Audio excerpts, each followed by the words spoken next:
My life was pretty straightforward until Jake came along. I was a fitness trainer at a local gym, spending my days helping folks shape up, which kept me busy enough not to dwell on the lack of drama in my personal life. That all changed the day Jake walked into my gym. "Hey, I'm looking to switch up my routine. Got any killer moves to start with?"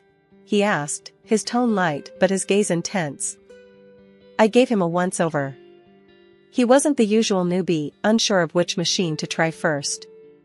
No, he looked like he knew his way around a gym but was here for something more. "Sure," I replied, leading him to a set of weights. "Let's see what you've got." That first session turned into a week, then a month, and our casual chats grew longer and more personal. Jake owned a small family restaurant, famous for its authentic Italian dishes. "It's all about the sauce," he'd say, "and nobody makes it like my mom." He talked about his mother with a mix of admiration and frustration, a combo that hinted at deep family ties. One afternoon, as we wrapped up a particularly intense workout, he caught me off guard. "Listen, Emily, I've been thinking. How about dinner at my place? You can meet my mom and try that sauce I keep bragging about." I hesitated, more out of surprise than disinterest. "Yeah, why not? I'm curious if it's as good as you claim." Dinner was cozy, the food incredible, and the company surprisingly comfortable. His mother, Anna, was all warm smiles and hearty laughs, though her eyes seemed to size me up with every glance. His younger sister, Sophia, dropped by too, her presence more prickly, her words sharp and quick. "So, Emily, Jake tells us you're quite the fitness guru," Sophia said, a smirk playing on her lips as she eyed the muscles I worked hard to build. "Ever deal with hopeless cases, or do you just make the fit fitter?" I chuckled, taking her jab in stride. "I believe everyone has potential. It's all about finding the right motivation." Jake was a constant during those early days, always showing up at the gym at the same time, always finding a reason to talk a little longer. "You know, I never believed in fate or any of that stuff," he confessed one evening as we closed up the gym together. "But meeting you? Maybe I was wrong." His words were a mix of rough charm and clumsy sincerity. It was refreshing, and despite the nagging voice in my head warning me to take it slow, I found myself falling for him. Hard and fast, like a rookie taking on too much weight without a spotter. One chilly evening, as we walked to our cars, he stopped and faced me, his expression serious.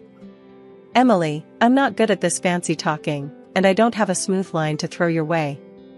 But I like you, a lot. What do you say we make this official?" It was abrupt and straightforward. No games, no dancing around the subject. That was Jake, direct and all in. I smiled, my heart hammering in my chest. "I say, yes. Let's see where this goes." And just like that, I was no longer just the fitness trainer at the local gym. I was Jake's girlfriend, and soon enough, his wife. Moving into Jake's mom's house right after we got married wasn't exactly what I had pictured for our happily ever after. Jake told me it was important to him because of his family ties, but living with his mom, Anna, and his sister, Sophia, was tough from the start. They didn't hide their displeasure about me joining the family, and things got tenser day by day.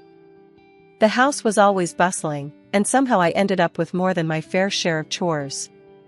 After long hours at the gym, I'd come home to an endless list of tasks. The old washing machine was a nightmare. It broke down so often that I half joked it had something personal against me. But nobody else seemed to notice or care, especially not Anna or Sophia.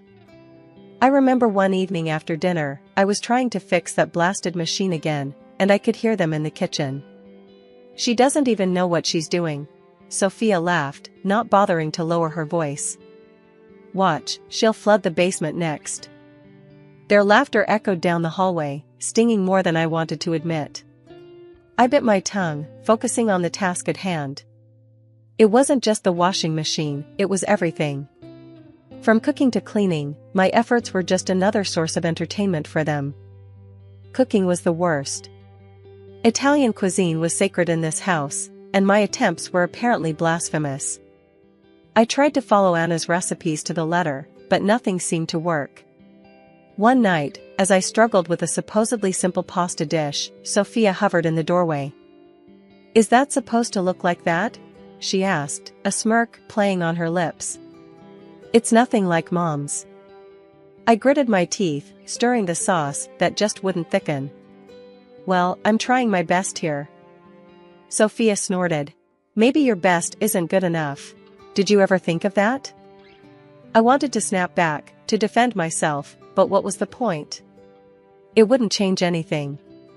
Jake, whenever he was around, seemed to shrink a little more each time his sister or mother criticized me. He never stood up for me, his silence was as loud as their laughs. "Hey, Emily, just leave it," Jake would say quietly later, trying to avoid any confrontation. "It's not worth it." Dinner times were an ordeal. I'd set the dishes on the table, hoping for a peaceful meal, but it was like sitting down in a lion's den. "You know, in Italy, they'd probably ban you from the kitchen for this," Anna would joke as she tasted my food, the others chuckling along. "Yeah, maybe stick to what you know, gym stuff," Sophia would add, passing the salt like it was a peace offering I didn't deserve. I would nod, smile, and swallow the hurt, my frustration simmering like the sauce that never turned out right. Living with Jake's family made every day feel like a battle I wasn't prepared for. As my pregnancy progressed, the house chores, which already felt like they were all on me, became even more demanding. Instead of getting any help or understanding from Anna and Sophia, I felt their hostility grow stronger. One afternoon, I was trying to vacuum the living room, moving slower than usual, because of my growing belly. Anna walked in, watched me for a moment, and then let out a sigh that seemed to carry all her disapproval. "Emily, you missed a spot over there. And look at how slow you're moving. This house is going to fall apart at this rate," she said, pointing at a corner I hadn't gotten to yet. I straightened up, feeling the strain in my back. "I'm doing the best I can, Anna. It's a bit harder with the baby." She just scared and shook her head. "In my time, we didn't let a little thing like pregnancy slow us down. You need to toughen up." The lack of sympathy stung, and I bit my tongue to keep from snapping back. Sophia was no better. Later that day, as I was folding laundry, she came into the room and started flipping through the clothes I had just stacked neatly. "You do know these aren't folded right, don't you? They should be able to stand up on their own, like how Mom taught us. Here, let me show you." Again. She tossed the shirt she was holding back onto the pile, messing up what I had done. As she refolded the same shirt with sharp, practiced movements, I felt my frustration rise. "Sophia, I appreciate the lesson, but I've folded clothes before. I'm not an idiot." She just raised her eyebrows, a cold smile playing on her lips. Could have fooled me. But hey, if you're okay with being mediocre, who am I to argue? Her words felt like a slap, and for a moment, I just stood there, watching her make my efforts seem pointless. It was the same with cooking. Every meal I attempted was met with criticism or outright laughter, especially if I tried to make anything Italian. One evening, I decided to try again, making a simple pasta dish I thought I had mastered. I was stirring the pot when Sophia walked into the kitchen. "What's that supposed to be?" she asked, peering into the pot with a skeptical look. "It's spaghetti carbonara. I thought it might be nice for dinner," I said, hoping for a change in her usual harsh tone. She took a fork, twirled some pasta onto it, and tasted it with an exaggerated expression of disgust. "Nice? This is what you call nice? I wouldn't feed this to the dog. It's all wrong." I slammed the pot's lid down a little harder than necessary. "Well, it's what's for dinner, so if you don't like it, you're welcome to make something else." The tension in the house grew every day, and Jake's absence didn't help. He was always at the restaurant, always busy, and when he was home, he avoided any conflict. Whenever I tried to talk to him about how his sister and mother were treating me, he'd just sigh and say something like, "I know it's tough, Emily, but try to hang in there. They'll warm up to you eventually. Just give it time." After giving birth to my son, I hoped things might get better, but the reality was just the opposite. I had gained a good amount of weight during pregnancy, which became the new source of their mockery. "Look at how much she's eating," Anna would laugh as I tried to nourish myself for breastfeeding. "Are you feeding a child or a small army?" One day, while I was nursing my son in the living room, I heard Sophia mimic a cow's moo from the kitchen. The sound sliced through me, and tears pricked my eyes. It was clear they saw me as nothing more than a cow, a utility for my son. I reached my breaking point after the mocking, and the cold treatment at home became too much. I needed something for myself, a space where I wasn't just the criticized daughter-in-law or the underappreciated wife. That's when I decided to start my own YouTube channel and Instagram page. One morning, while Jake was at the restaurant and Sophia was out shopping, I set up my old camera in the corner of our cramped guest room, my new makeshift gym. "I'm doing this," I muttered to myself, adjusting the angle. "For me, not for them." I started recording simple workout videos, ones that could be done at home, especially appealing to moms like me who couldn't always hit the gym. It felt awkward at first, talking to a camera, pretending I was speaking to an audience who cared about what I had to say. But soon, it became my refuge. The first few videos were clumsy, my commentary stilted. "Hey everyone, it's Emily here, bringing you a quick 10-minute workout perfect for busy moms. Let's get started." My follower count started to grow, and with it, my confidence. I invested in a better camera, learned a bit about lighting and editing from online tutorials. My little project was turning into something real, something entirely mine. One afternoon, I was recording a new video, a low-impact cardio sequence, when Sophia barged into the room. "What the hell are you doing?" she snapped, her eyes darting from the camera to me. "You turning our home into your personal TV show now?" I paused the recording, my heart pounding not from the exercise, but from the confrontation. "Yes, I am actually. It's something important to me. I need something of my own, Sophia." She scoffed, looking around with disdain. "You think you're some kind of star? Please. Get over yourself, Emily." The words hurt, but I was getting better at handling her barbs. "Well, it's not like I have your approval for anything else around here. I might as well do one thing I enjoy." Sophia rolled her eyes and stormed out, but I didn't stop the camera for long. I resumed my session, my voice stronger than before. As my digital presence grew, so did the opportunities. Brands started reaching out to me, offering to send free products for me to use in my videos. Then came the offers for sponsored posts. The first time a brand offered me money to feature their product, I was in disbelief. "I can't believe they're paying me for this," I said to Jake over dinner one night, trying to share my excitement. "That's great, Emily," he said, though his tone was distracted, his mind on his restaurant troubles. "Just keep it quiet, okay? Mom and Sophia don't need to know about this." As I turned back to the dishes, a notification pinged on my phone. Another comment, another follower, another step away from the disdain and towards something beautifully ordinary, but all mine. "You're doing amazing, Emily. Thanks for sharing your journey," the comment read. My channel wasn't just a hobby anymore, it was a budding business, pulling in more cash than Jake's struggling restaurant. Soon, I was handing him $2,000 a month to cover the house bills, making it look like his contribution. Despite my success, Anna and Sophia still treated me like a freeloader. "She does nothing around here, just prances about making her silly videos," Anna would snipe when she thought I was out of earshot.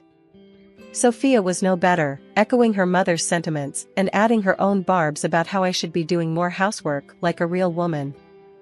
Then Jake's restaurant hit a rough patch. He came to me, looking more worn than I'd seen him in months. The restaurant needs a cash injection badly. Can you help out?" His eyes were pleading. I didn't hesitate, transferring $10,000 for what he called urgent developments. He was thankful, genuinely so, but it wasn't long before he was asking for more. "Just another $5,000 for the bills this month," he said softly, almost ashamed. I agreed, because I could afford it, and because he was still the father of my son, who he absolutely adored. But deep down, I felt the imbalance growing, not just in our finances, but in our relationship too. Life at Jake's family home was always strained, but it turned unbearable when Sophia got married and brought her husband, Mark, to live with us. The house was packed, and any semblance of privacy or peace I had carved out for myself and my son vanished overnight. Anna, never one to mince words, started calling me lazy and a parasite right to my face. "You do nothing around here," she'd snap as I tried to manage my online work while keeping an eye on my son. "Just taking up space." It didn't help that Sophia was now expecting her first child, and Anna made it clear they needed more room, implying that my son and I were in the way. "Soon, there'll be another baby in the house, and we can't have freeloaders taking up space," Anna declared one evening, her eyes darting pointedly in my direction. The atmosphere grew colder, and then, as if things couldn't get any worse, Jake announced he had to leave town for a few weeks to handle some urgent matters with his restaurant in another city. He packed up and left, kissing me and our son goodbye, oblivious to the storm he was leaving behind. I tried to keep things normal, taking my son to school and continuing with my videos in the park. But the day everything truly fell apart was like any other until it wasn't. After picking up my son from school, we walked back home, chatting about his day, only to find our belongings, suitcases, bags of clothes, and even my son's toys, piled up outside the front door. Confused and heartbroken, I rang the doorbell, only to be greeted by the cold faces of Anna and Sophia through the window. They opened the door just a crack, enough to speak but not enough to let us in. "You need to find somewhere else to stay," Anna said, her voice harsh and unwavering. "What are you talking about? What about Jake? What will I tell him?" I demanded, my voice rising in panic and anger. Sophia laughed, a cruel, cutting sound. "Tell him whatever you want. He's not here to care, is he?" I tried calling Jake, but my calls went unanswered, sinking me deeper into a mix of despair and fury. With no other options, I gathered our things and managed to get us a room at a nearby hotel. Sitting there, in that impersonal room with my confused and upset son, I felt a shift inside me. This wasn't just a temporary retreat, it was a forced eviction from a life I could no longer tolerate. I had just finished unpacking our essentials when my phone pinged with a new message. It was from Sophia, which was odd because we hardly communicated directly, especially not since the fallout. Her message was shockingly cheerful. "Thought you might want to see what your beloved husband has been up to," accompanied by a link. Curiosity piqued and anxiety tightening in my chest, I clicked the link. It redirected me to a social media page filled with photos of Jake, photos that showed him not on some urgent business trip as he claimed, but enjoying cozy dinners and walks on the beach with another woman. The timestamp on the latest photo, just yesterday. I sat there, numb, the phone slipping slightly from my hand as the realization hit me. He wasn't just away on business, he was living a whole other life without us. Anger, sharp and bitter, bubbled up, but before I could drown in it, my son tugged at my sleeve. "Mommy, are you okay?" His small voice, filled with concern, pulled me back from the edge. I forced a smile, scooping him up into my arms. "Yeah, buddy, I'm okay. Just a little tired, that's all." I sat there, staring at the screen, a mix of anger and betrayal coursing through me. All this time, I had been the financial backbone for his failing restaurant and for his family, who had just thrown me and my son out like yesterday's garbage. And here he was, living a double life at my expense. Over the next week, my phone was incessantly buzzing with calls from Jake. When I finally answered, his voice was laced with feigned concern. "Emily, where are you guys? I heard about what happened. You should come back. We have bills to sort out, and the restaurant needs more funding." His words made my blood boil, but I kept my tone neutral. "Sure, Jake. We can discuss it. I'll come by tomorrow." "Great, I really think it's best to handle these things in person," he replied, sounding relieved. Hanging up, I felt a cold determination settle over me. He had no idea that I knew about his affair, or that I had no intention of playing the forgiving wife who footed his bills. Tomorrow's meeting would be a turning point, and I was ready for it. Dropping my son off at school that morning felt like the calm before the storm. As I drove to my mother-in-law Anna's house, where I knew Jake, Anna, and my pregnant sister-in-law, Sophia, would be waiting, my stomach churned with nerves and resolve. When I arrived, Jake was obviously relieved and maybe even a bit happy to see me, unlike Anna and Sophia, whose faces were marked with discontent. Without wasting any time, I pulled out the divorce papers from my bag and handed them to Jake. His shock was palpable, his eyes widening as he scanned the documents. Anna and Sophia couldn't contain their initial reactions and began to smile, thinking this was their victory. That smile quickly faded when I addressed them. Don't be too quick to celebrate. You've been living off my efforts all this time. Jake's face fell as he admitted to them. The restaurant isn't doing well. It hasn't been for a long time. The revelation sparked immediate outrage from Anna and Sophia. They turned on him, their earlier glee replaced with anger as they scolded him for keeping them in the dark and for losing what they considered their financial safety net, me. Sophia, ever the brazen one, sneered at me. Well, since Jake makes less than you, he'll just have to file for alimony. How's that for justice? Jake perked up at this, nodding eagerly, as if it were some sort of twisted victory. I almost laughed at the absurdity. That's where you're wrong, Sophia. And Jake, I continued, turning to face him squarely. You won't see a cent for alimony. I know about the affair. The color drained from his face. How did you? Your sister sent me everything. Pictures, dates, places, I said, pointing to Sophia, whose face turned a shade paler. Thanks to her, I have all the evidence I need. What followed was a furious back and forth among them, a mess of accusations and denials. I let them drown in their quarrel for a moment before speaking up again. I'm also taking back everything I paid for. Every appliance, every piece of furniture. Their arguing ceased as the reality of the situation hit them.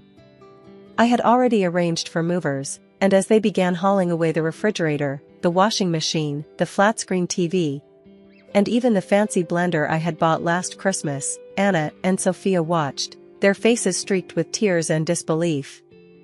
You can't do this. We need those things.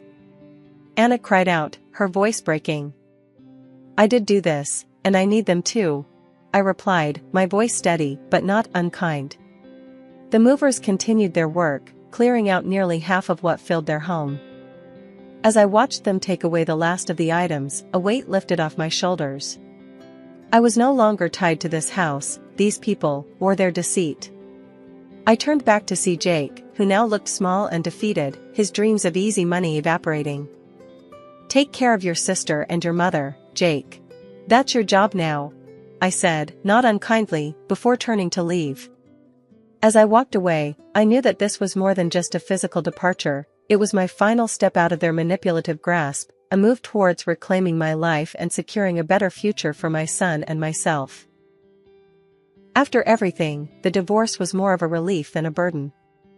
I filed for compensation due to Jake's infidelity and secured alimony for our son.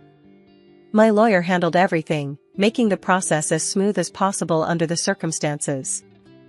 Life changed dramatically for Jake's family too. His restaurant, unable to stay afloat without my financial support, finally went bankrupt. The family house was sold off to cover debts, a stark testament to their unsustainable lifestyle. Meanwhile, Anna and Sophia, left scrambling, tried reaching out to me, their messages a mix of apologies and pleas for help. But after everything, I couldn't let myself be pulled back into their chaos. I blocked their numbers without a second thought. Sophia's husband left her, and now the whole lot of them, Jake, his mom, his sister, and her child, live crammed into a small rented apartment. It's a tough situation, but one they brought upon themselves. In contrast, life for me and Alex is looking up. We've settled into a nice rhythm in our own rented apartment, a cozy place that feels more like home every day. My YouTube channel and Instagram page have really taken off, resonating with women, especially new moms who are trying to find their way back to fitness. Seeing the positive impact of my work has inspired a new idea, launching online fitness courses specifically tailored for postpartum women. I'm excited about the possibilities and the chance to help others who have been in my shoes. There was so much to do, but for the first time in a long while, the future seemed bright and brimming with potential. Here in our little sanctuary, with my son's laughter echoing off the walls, I felt a profound sense of peace. We had made it through the storm, and now, it was our time to shine.